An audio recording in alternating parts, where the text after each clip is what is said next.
আমরা নতুন করে এই দেশটাকে স্বাধীন করলাম, নতুন একটা দেশ পেলাম, স্বৈরাচার মুক্ত দেশ। তাহলে এই ছাত্র জনতার গণ অভ্যুত্থানের মধ্য দিয়ে যে সরকার এখন ক্ষমতায় আছে, অন্তর্বর্তীকালীন সরকার, সেই সরকারের অতি দ্রুত উদ্যোগ নিতে হবে। শিক্ষার্থী বান্ধব একটা সরকার হওয়া উচিত তাদের।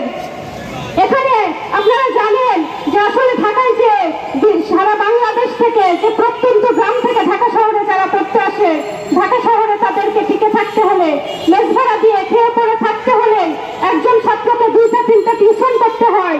সেই ছাত্রের যদি আবার এভাবে পরিবহন বাড়তি দিতে হয়, তাহলে তার তো ঢাকা শহরে টিকে থাকাই অসম্ভব। সেজন্য আমরা বলতে চাই যে আপনারা অবিলম্বে এই শিক্ষার্থীদের জন্য হাফ পাস, সে হাফ পাস নিশ্চিত করবেন। এবং এই অন্তর্বর্তীকালীন সরকার আসবার পরে ক্ষমতায় এখন বাসে এবং বিভিন্ন পরিবহনে হাফ পাস না শুরু হয়েছে ছাত্রদের জন্য। তাহলে এই মেট্রো রেল যদি একটা গণপরিবহন হয়ে থাকে এবং এটা যদি আমাদের দেশের মানুষের এবং ছাত্রদের জন্য হয়ে থাকে, তাহলে এই মেট্রো রেলের ভাড়া কমাতে হবে এবং শিক্ষার্থীদের জন্য হাফ পাস সেটা নিশ্চিত করতে হবে। এবং এই মেট্রো রেলে যে যখন এটা চালু করা হয়েছিল তখনই বলা হয়েছিল যে 6টা রুটে চালু করা হবে। এবং এখনো যে উত্তরা থেকে মতিঝিল পর্যন্ত মেট্রো রেল চলছে এবং কমলাপুর পর্যন্ত পড়বার একটা জায়গা আছে। তাহলে এখন যে 2টা স্টেশন, এই যে জুলাই মাসে সেই আন্দোলনের সময় 2টা স্টেশন বন্ধ করে দেওয়া হয়েছে, এই 2টা স্টেশনও অতি দ্রুত চালু করার দাবি আমরা এখান থেকে এই সমাবেশ থেকে জানাচ্ছি। সংগ্রামী বন্ধুগণ, এই মেট্রো রেলের কথা বলা হয় যে এখানে ধনী গরিব সবার পরিবহন, এবং এই যে আপনারা শুনলেন যে এটা যখন এই আপনার আমার ট্যাক্সের টাকায়, আপনার আমার করের টাকায় এই মেট্রো রেল চালু করা হয়েছে, কিন্তু এই সুবিধা আমরা সবাই পাচ্ছি না। এখানে একটা বৈষম্য তৈরি করা হয়েছে।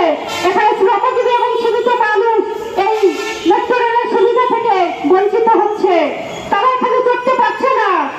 ঢাকা শহরে যানজট, এটা তো আমরা প্রত্যেকেই প্রতিদিনের জীবন দিয়ে বুঝতে পারি যে মানুষের কি পরিমাণে এই যে প্রতিদিন সকালে তাকে যদি তার 10টায় অফিস থাকে 8টায় বের হতে হয়, কোন শিক্ষার্থীর যদি ক্লাস থাকে 10টায় তাকে 8টায় বের হতে হয়, 2 ঘন্টা আগে ঢাকা শহরে বের হতে হয়।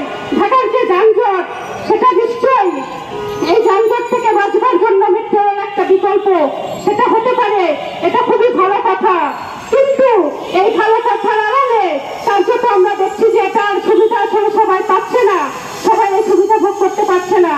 তাহলে এই সুবিধা যদি সবাই ভোগ করতে চায়, আপনারা এটাও শুনেছেন যে আমাদের পার্শ্ববর্তী দেশ ভারত, সেই ভারতে যদি মেট্রো রেল সর্বনিম্ন ভাড়া 5 টাকা, 5 রুপি, যেটা বাংলায় 6 টাকা, তাহলে 6 টাকায় যদি ভারত মেট্রো রেলের সর্বনিম্ন ভাড়া রাখতে পারে, বাংলাদেশে এখানে সর্বনিম্ন ভাড়া কেন 20 টাকা?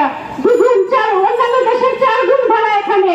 আমরা মনে করি এই যে দুর্নীতি, লুটপাট এবং প্রত্যেকটা মেগা প্রকল্পের আড়ালে যে মেগা লুটপাট, মেগা দুর্নীতি থাকে, সেটারই প্রকাশ আমরা কিন্তু এই মেট্রো রেল প্রকল্পে দেখেছি। এটা শুরু করা হয়েছে 10,000 কোটি টাকায় আর শেষ করা হয়েছে 33,000 কোটি টাকায়। এই দুর্নীতি, এই লুটপাট কারা করেছে? এই যে হাজার হাজার টাকা আমাদের দেশ থেকে বিদেশে পাঠানো হয়েছে। তাহলে এই অন্তর্বর্তীকালীন সরকারের উচিত প্রথমেই যে জুলাই হত্যাকাণ্ড হয়েছে, সেই হত্যাকাণ্ডের সাথে জড়িত যারা, তাদেরকে বিচারের আওতায় আনতে হবে এবং যে দুর্নীতি লুটপাটের চার্জিত টাকা, সেই টাকা ফিরিয়ে এনে বাংলাদেশের এই যে যেগুলো মানুষের সাথে ব্যবহার হয়, সেই জায়গাগুলোতে ব্যবহার করা দাবি আমরা এই সমাবেশ থেকে জানাচ্ছি। সংগ্রামী বন্ধুগণ, আপনারা শুনেছেন যে আমরা এখন এই সমাবেশ শেষ, আমার কথার মধ্য দিয়ে আমরা এই সমাবেশটা শেষ করছি এবং এখন আমরা একটা প্রতিনিধি টিম গিয়ে সড়ক সেতু উপদেষ্টাকে একটা স্মারকলিপি দেব।